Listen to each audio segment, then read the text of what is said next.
Bom dia.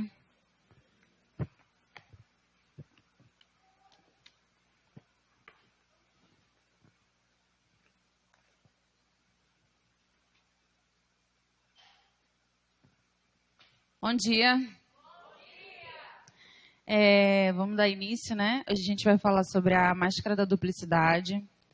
Eu queria dizer que eu até tenho brincado com algumas pessoas que a gente sai daqui com a canela grossa, né? Porque a gente apanha tanto, né? Esse livro, ele é o exemplo da misericórdia de Deus sobre as nossas vidas. Porque quando Deus ele fala dos nossos pecados de forma tão clara, tão nítida e tão transparente, a gente tem que pensar assim, nossa, Deus me ama tanto, que Ele está falando de uma forma que não fique dúvidas ao meu coração. Porque Ele quer me dar a oportunidade de mudar, de ser alguém melhor. E não é porque a gente ministra a aula que somos perfeitos e não cometemos nenhum desses erros. Pelo contrário, esses dias eu estava falando com uma menina lá no serviço sobre esse livro, e eu estava falando assim com ela, quando terminar a aula eu vou te emprestar esse livro. Que a gente fica envergonhada lendo esse livro. Às vezes eu estou lendo o livro no ônibus e, cara, é tão claro os meus pecados nesse livro, que eu fico até olhando assim em volta para ver se alguém está percebendo o que eu estou lendo. Porque, nossa, está falando tudo aqui de mim nesse livro. Então, se você não tem, assim, tido muito interesse em lê-lo, leia. Porque Deus ele está te dando a oportunidade de mudar, Ele está falando seus erros com clareza, para que você tenha essa oportunidade de ser alguém melhor, amém? E nós vamos começar com o início, né, claro. Essa máscara ela tem duas características principais, que foram as características que eu anotei aqui. A primeira é colocar sobre o próximo um peso maior do que coloca sobre si. Você sempre acha que o que o próximo faz é pior. O que eu faço não é tão ruim assim, mas o que ele fez... E a segunda característica é, maqueia o seu posicionamento ao seu bel prazer. Aí nós vamos dar início com uma dinâmicazinha, amém? Vou pedir para ele passar ali o slide. Essa frase que está de branco, dá para todo mundo ver? Essa frase que está de branco eu vou falar. E a frase que está de amarelo, vocês vão falar. Amém? Eu falo e vocês respondem, tá? Aos outros trato com o rigor da lei e o chicote. Prestem bastante atenção no que vocês estão falando. Para os outros,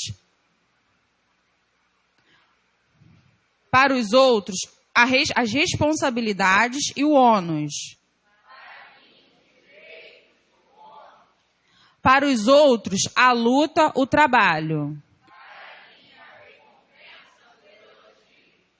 Para os outros, os bastidores, as críticas e os prejuízos.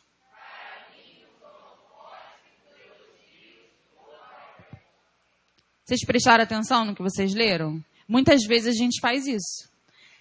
No setor de trabalho isso acontece muitas vezes. Quando você faz uma determinada atitude, uma determinada atividade, aí você fala assim, poxa, ninguém reconheceu o que eu fiz.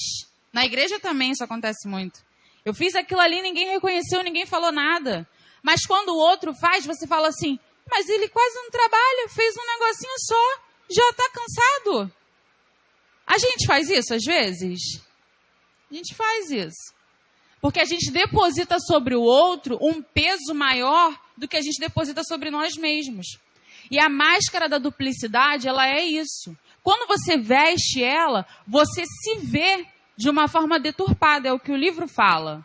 Você se vê como uma pessoa que merece elogios, você se vê como uma pessoa que carrega um peso muito grande, que você tem que ser honrado, e você acaba vendo o outro como inferior a você. Aí passa o próximo, a mesma atividade. Eu vou falar o branco, você fala o amarelo. Você é preconceituoso. Presta atenção. Você é presunçoso. Você é ganancioso e avarento.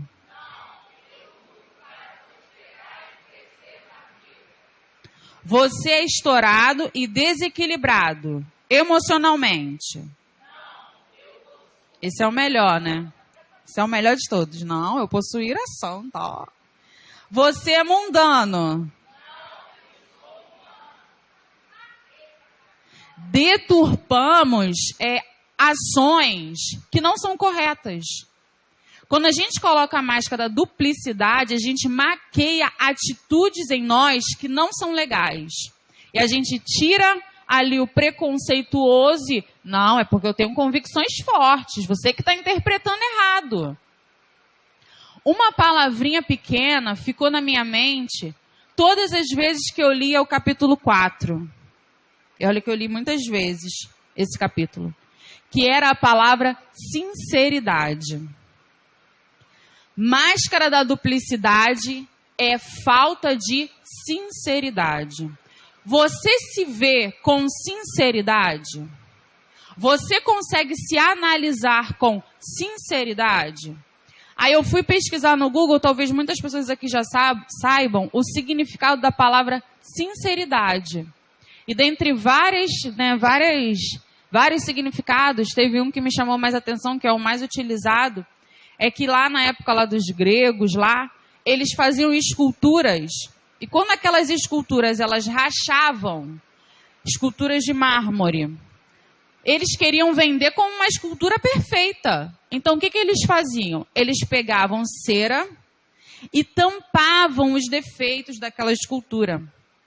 Então, os artesãos que tinham uma escultura original, quando alguém se aproximava para comprar a escultura deles, eles logo falavam, a minha escultura ela é sem cera.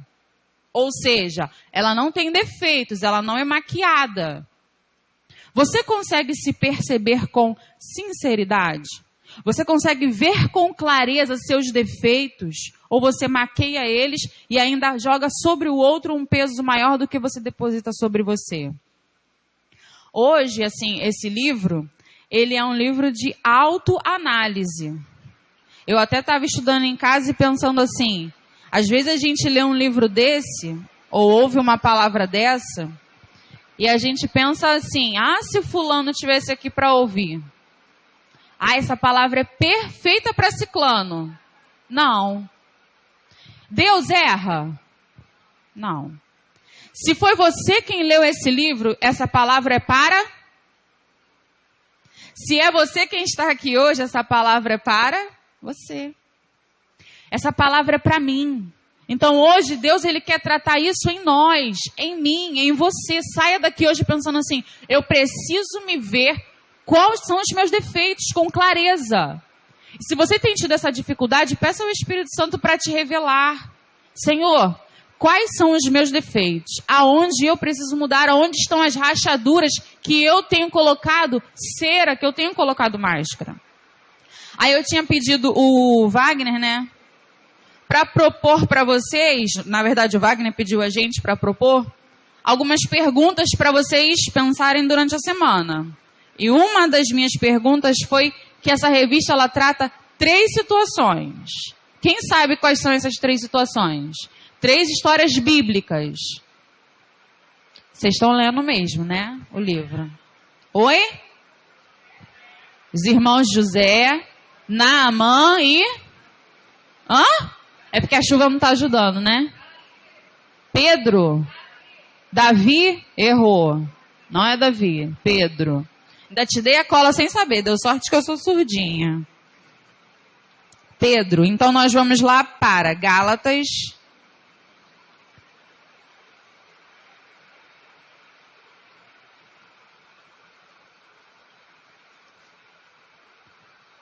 Gálatas 2:11.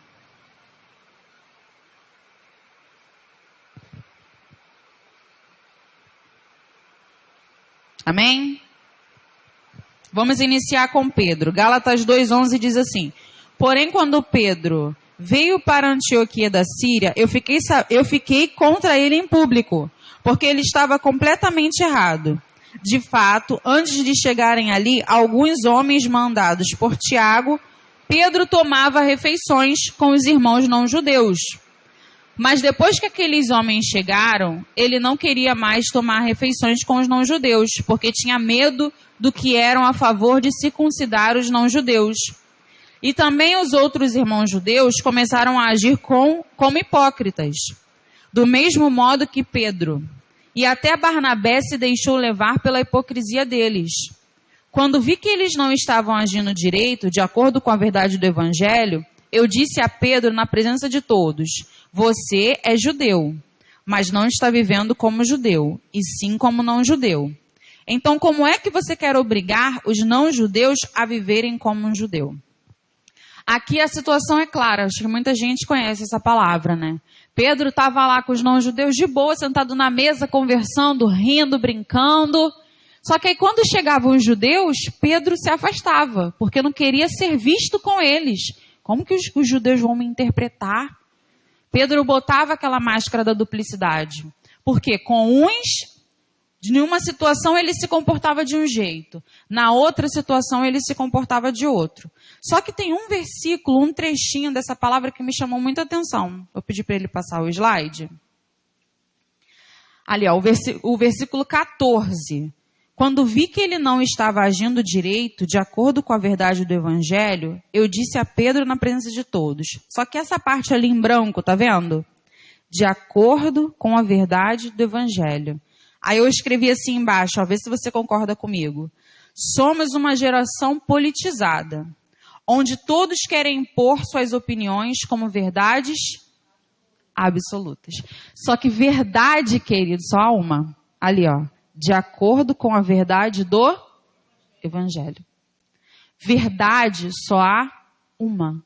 E muitos de nós temos se deixado levar por verdades absolutas que não condizem com o Evangelho. O Evangelho de Cristo, ele é uma verdade. E às vezes adotamos verdades para as nossas vidas e a gente leva aquela verdade tão a ferro e fogo. A gente agarra aquela verdade com tanta força e com tanta unha, que a gente nem percebe que aquela verdade ela está nos levando para longe da verdadeira verdade. Eu acho engraçado, sabe o que é? Que Pedro, ele já era uma pessoa de dualidade. Ele já mostrou dualidade quando ele negou a Cristo, lembra?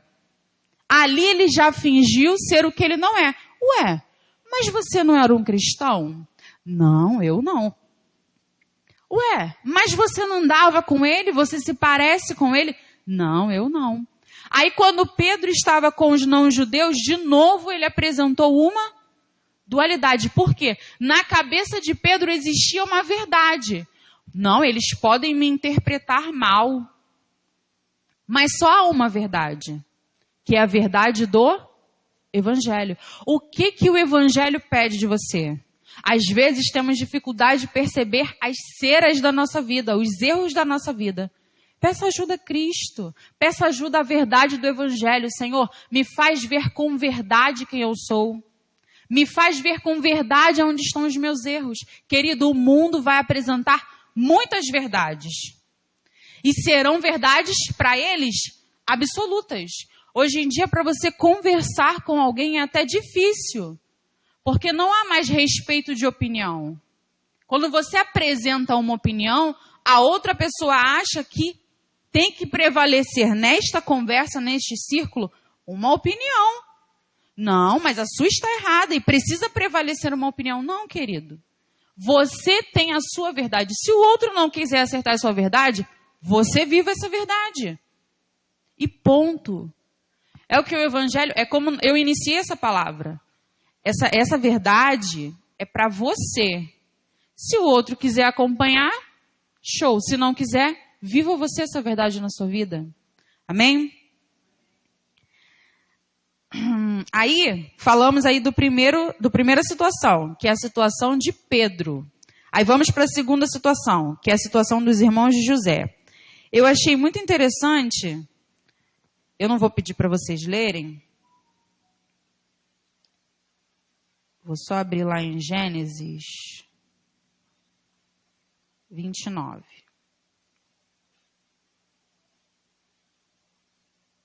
Que é onde começa ali, né, a trajetória dos filhos de Jacó. a gente fala muito sobre os irmãos de José, essa parte que eles pegam José, jogam José no poço, parará, não é? A gente sempre foca muito nesse pedaço. Só que eu estava em casa estudando a história deles, eu achei muito interessante que José, os filhos de Jacó, eles eram, na verdade, tirando José e Benjamim, os outros filhos, na verdade, eram filhos do desprezo. Vocês já pararam para pensar nisso? Porque Leia, né, a mãe deles, sempre tinha um filho querendo chamar a atenção de Jacó. Mas Jacó sempre olhava, prestava mais atenção em quem? Em quem? Em Raquel.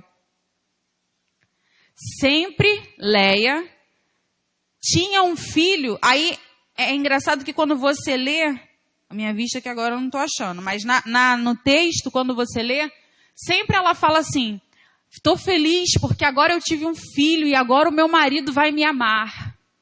Aí ela tem outro. Agora eu vou ser feliz, agora eu estou feliz porque tive um filho e meu marido vai me amar.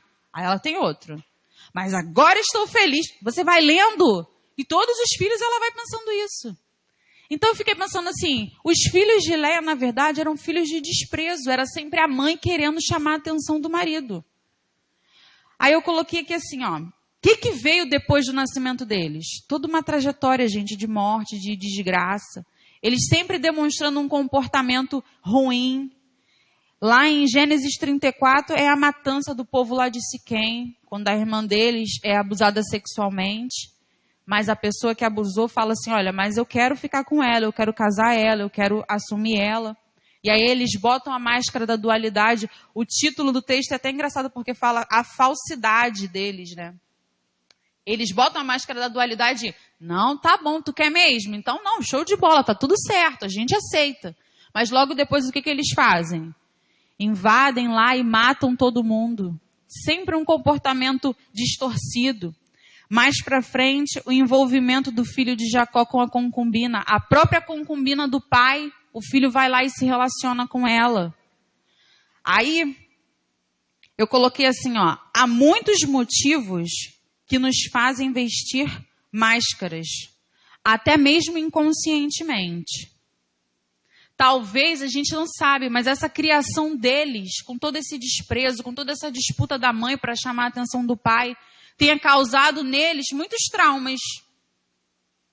Talvez, às vezes, as máscaras que a gente veste hoje vêm, às vezes, de uma infância deturpada, de uma criação deturpada. Eu até cheguei a comentar com o pessoal lá em casa uma vez, que a criança, ela forma caráter do 0 aos 7 anos. Tudo que você faz com uma criança do 0 aos 7 anos pode refletir na vida dela quando ela se tornar um adulto.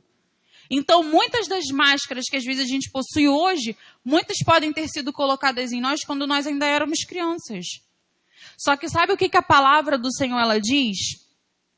Que a palavra de Deus era luz para o nosso caminho.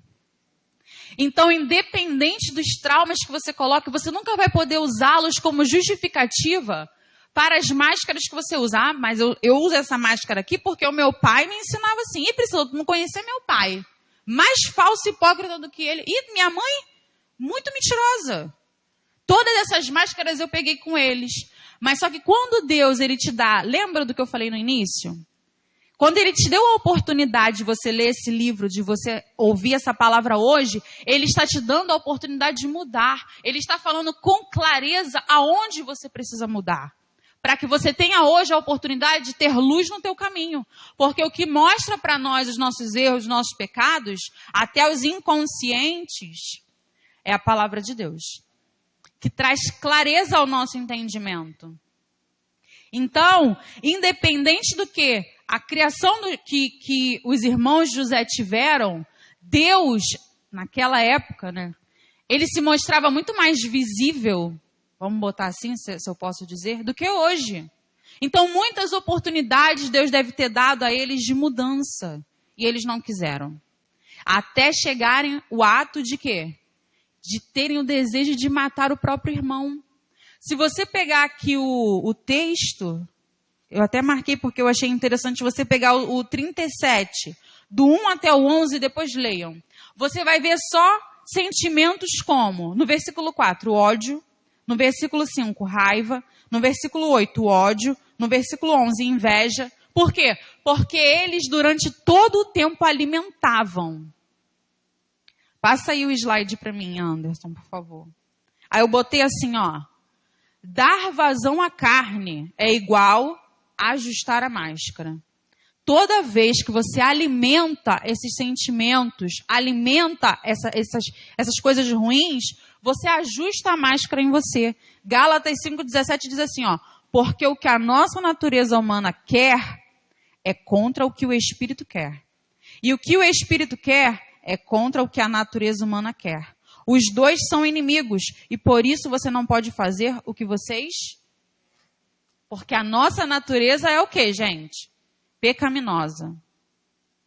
A nossa natureza é pecaminosa, ela sempre vai tender para o mal. E quanto mais você alimenta essa natureza, mais você engessa. Até o texto do livro fala engessar. Eu achei muito interessante, porque é o que acontece. Porque vai chegar uma hora que vai estar tão presa em você que vai parecer cimento. Porque é o que aconteceu com eles. Aí eu ainda botei embaixo assim, lembram de Caim? Ó, está à sua porta. Lembra desse texto de Caim? Está à sua porta.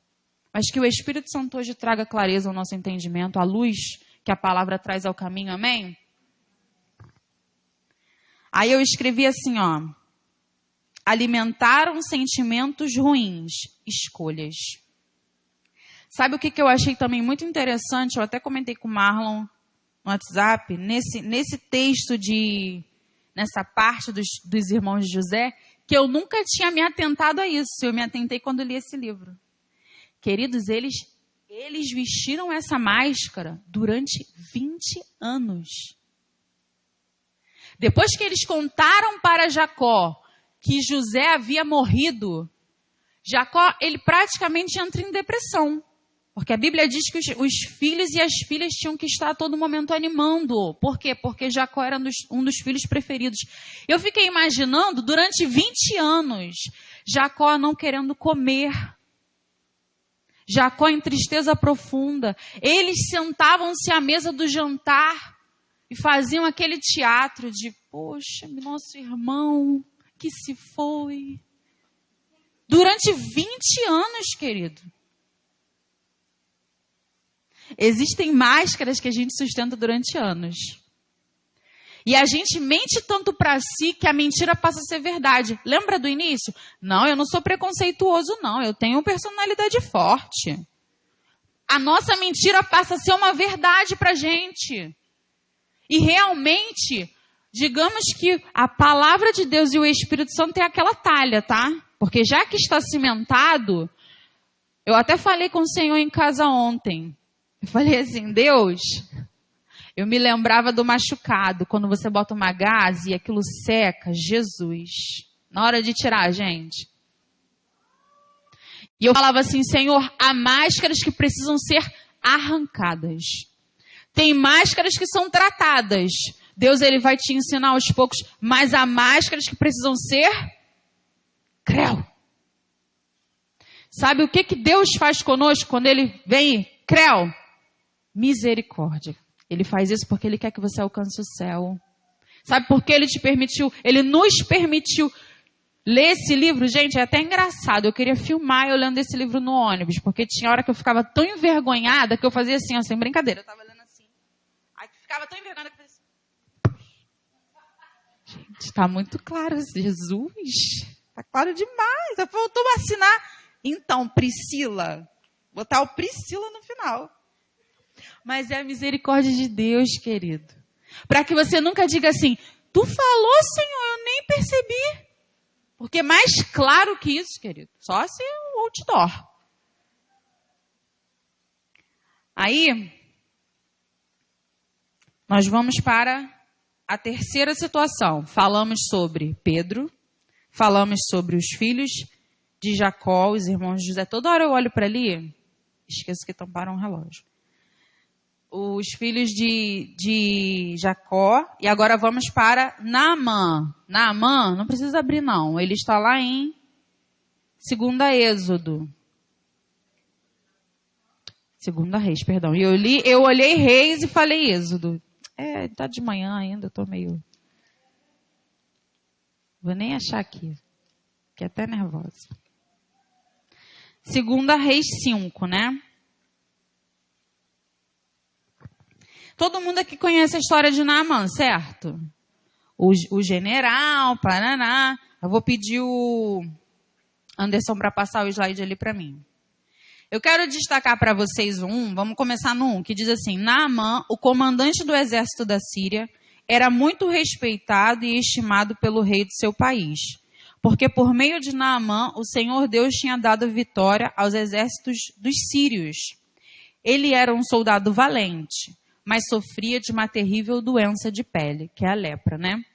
E eu achei muito interessante nessa história de Naamã, estava lendo em casa pensando, eu falei assim, gente, a lepra, a pessoa que tinha lepra naquela época era uma pessoa rejeitada, né? Eu não sei como era lá na Síria, mas assim, a gente sabe que em Israel, as pessoas que tinham lepra, elas eram até tiradas do convívio dos outros.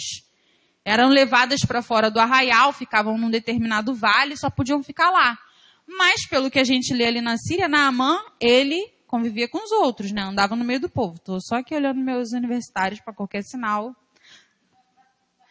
Aí, ele era um comandante. Eu achei muito interessante esse versículo em especial, porque ele começa só falando como ele era grande. Especial. Ele era o comandante do exército. Ele era o poderoso. Ele era... Mas... tinha uma doença.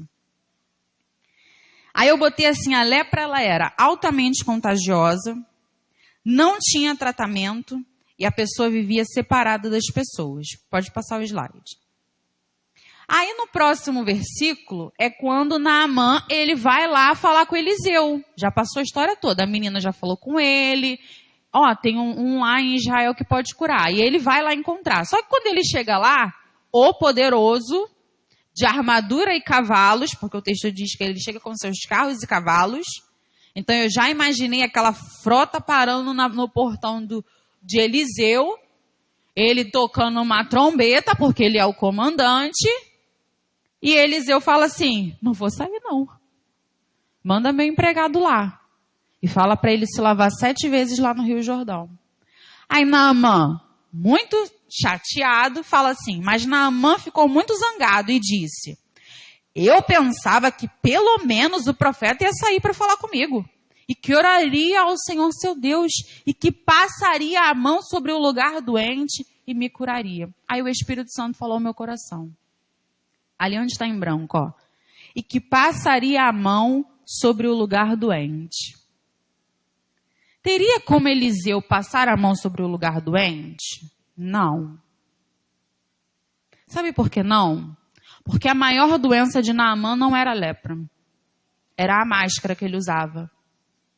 De dualidade, de orgulho. E esse mal, querido, homem nenhum cura passando a mão.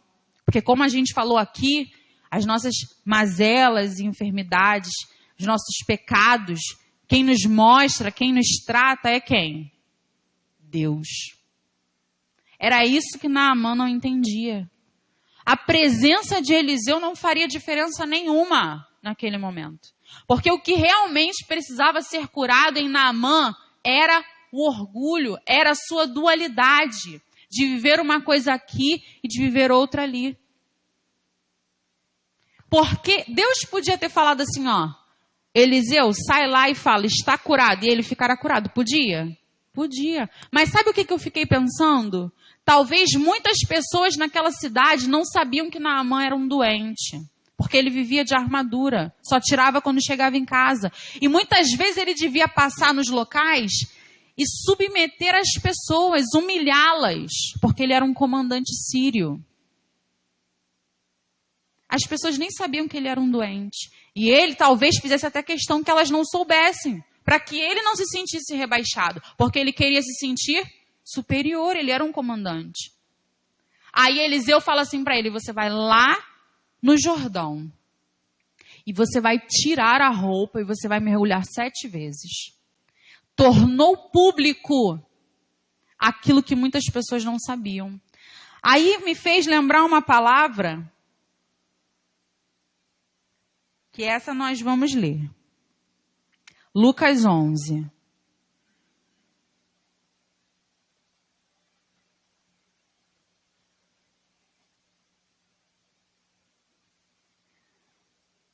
Nós vamos ler Lucas 11, do 37 ao 40.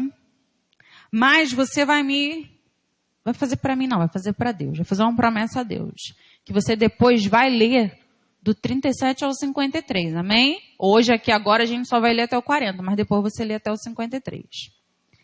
Você vai prestar bastante atenção na minha leitura e na leitura que você está fazendo aí. A minha Bíblia ela é linguagem de hoje, tá? Quando Jesus acabou de falar, um fariseu o convidou para jantar na casa dele. Jesus foi e sentou-se à mesa, e o fariseu ficou admirado quando viu que Jesus não tinha se lavado antes de comer. Então Jesus disse a ele: vocês fariseus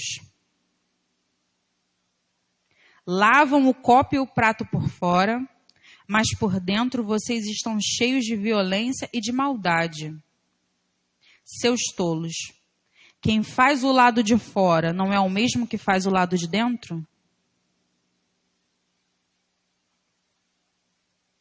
Os fariseus aqui nesse contexto de Jesus me lembraram Naamã, preocupado com a cura da lepra, preocupado com o que era visível, quando o mais importante era o que estava dentro. Aqui Jesus fala para aqueles homens, aí eu não falei para você ler depois até o 53? Porque Jesus vem desmascarando literalmente, retirando as máscaras, arrancando como aquela gaze que eu falei. Ah, fariseus. Aí, vou ler só o 43. Ai de vocês, fariseus, pois gostam demais de lugares de honra nas sinagogas. Gostam de ser cumprimentados com respeito nas praças. E Jesus começa. Ai de vocês, fariseus. E arranca uma. Ai de vocês, fariseus. E arranca outra. Há uma necessidade da gente entender que o que precisa ser curado é o que está dentro. Quantas vezes nós, lembra do início dessa palavra? Colocamos peso sobre outras pessoas maiores do que os nossos. Muitas vezes esses pesos estão atrelados ao que a gente vê. Ah, mas fulano podia fazer mais para o reino.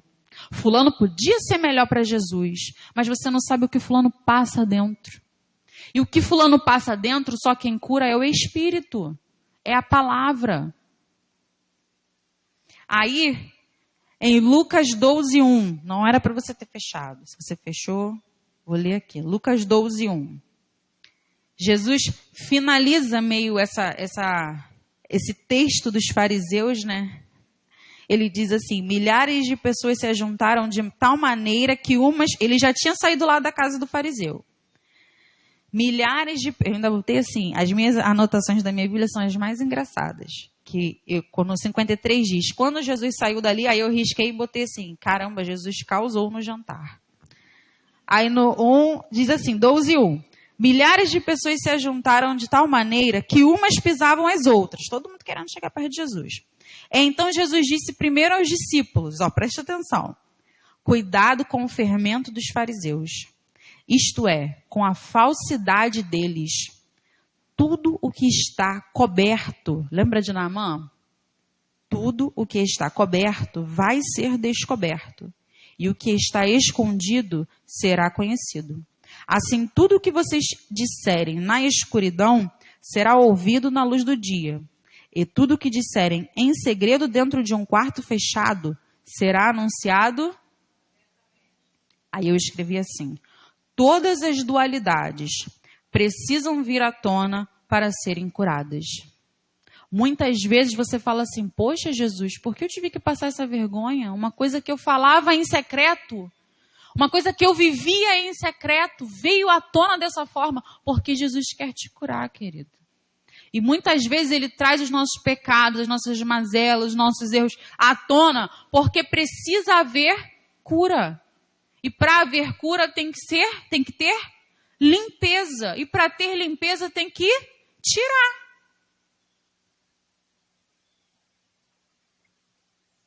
Aí eu escrevi de novo assim, viver em sinceridade. Não é fácil, não. Caramba, é muito difícil. É muito difícil.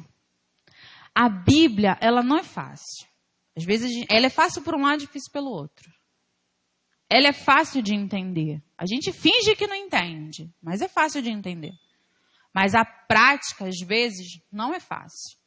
Mas sabe o que facilita a prática? A busca do Espírito Santo. Só o Espírito Santo nos faz capaz de vivermos a sua palavra, essa palavra em totalidade. Por isso Jesus disse, eu vou. Mas eu vou deixar para vocês alguém que os auxilie, o Consolador.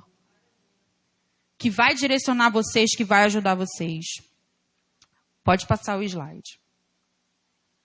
Aí eu botei assim, quem é você? Usamos tantas máscaras o tempo todo que já não sabemos viver em sinceridade. Precisamos primeiro descobrir quem somos e trazer à tona nossas mazelas para que Deus possa nos tratar. Durante muito tempo essa foi a minha oração a Deus.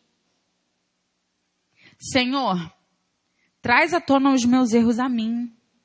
Me mostra com clareza onde eu tenho errado. Aonde eu tenho sido falsa, porque muitas vezes a gente age com falsidade. E a gente já vem há tanto tempo agindo com falsidade que a falsidade se tornou a nossa realidade. E eu falava assim para Deus, Deus, me mostra onde eu tenho agido com falsidade, me faz ser clara. Um outro significado que eu achei na internet para sinceridade era porque essa cera era utilizada para fazer um vaso. E esse vaso, quando ele possuía essa cera, ele ficava meio transparente, a ponto de você ver o que tinha dentro. E o vaso, quando não tinha essa cera, ele era opaco, você não via o que tinha dentro dele. Deus hoje nos chama para sermos sinceros, claros. Lembra de água cristalina? Jesus Cristo não é água, não fomos chamados para sermos como Ele, então Ele nos chama para sermos como água. Mas para sermos como água, precisamos ver com clareza nossos erros, nossos pecados, aonde temos agido errado, sem maquiagem. E essa palavra, ela é para mim, Priscila. Ela não é para quem deveria, porque meu marido tinha que estar aqui para ouvir isso, a minha esposa, se meu pai estivesse aqui. Sabe o que eu achei interessante? Eu não sei se o autor desse livro fez na intenção, ou se realmente foi uma clareza do Espírito Santo, mas eu até anotei assim, ó, amigos, família e sociedade. Com Pedro, nós aprendemos um comportamento no meio de amigos, porque ali ele estava no meio da igreja, no meio das pessoas que ele convivia. Família, nós aprendemos com os filhos de Jacó. E sociedade, nós aprendemos com Naamã, porque vivia uma coisa em casa e vivia outra no meio da sociedade. Então ficou amigos, família e sociedade. Qual é o seu comportamento no meio dos seus amigos? Qual é o seu comportamento no meio da sua família? E qual é o seu comportamento para com a sociedade?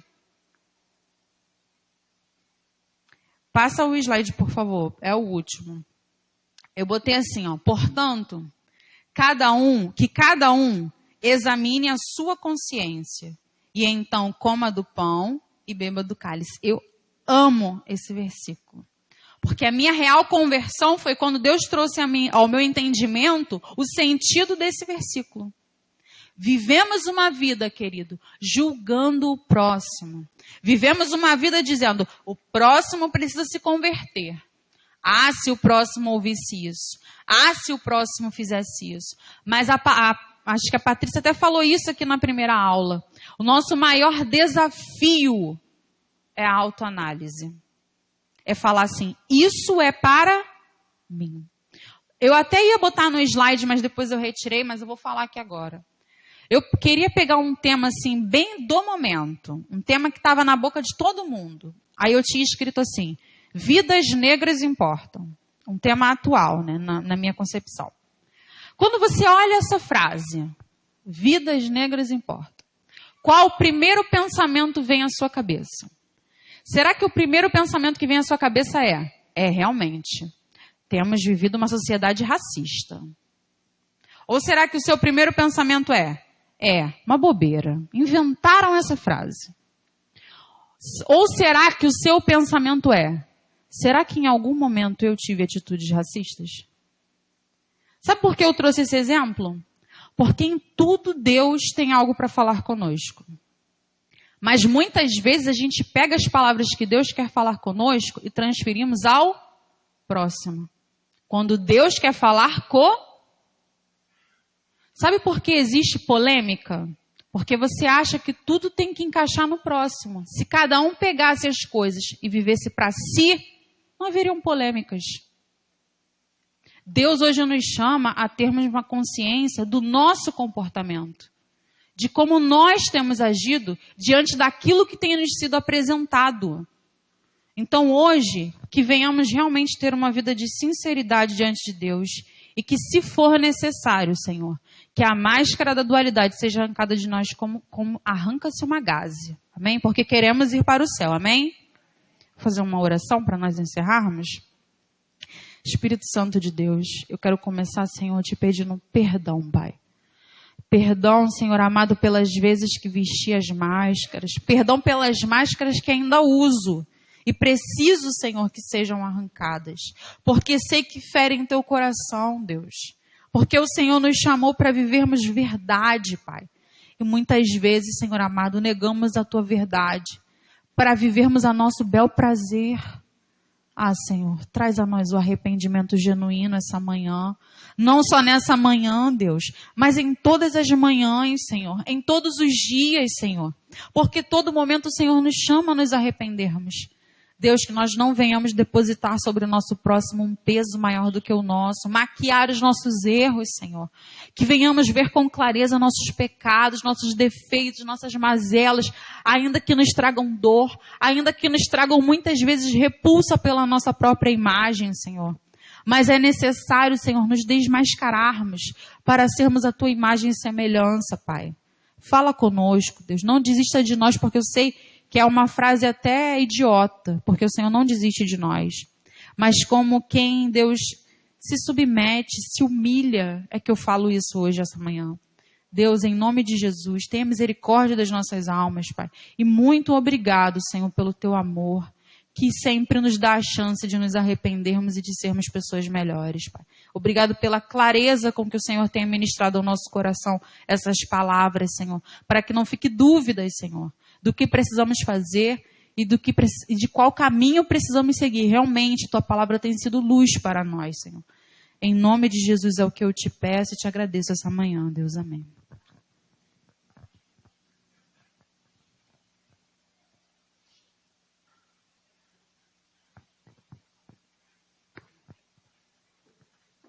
Quantos se sentiram abençoados nessa manhã?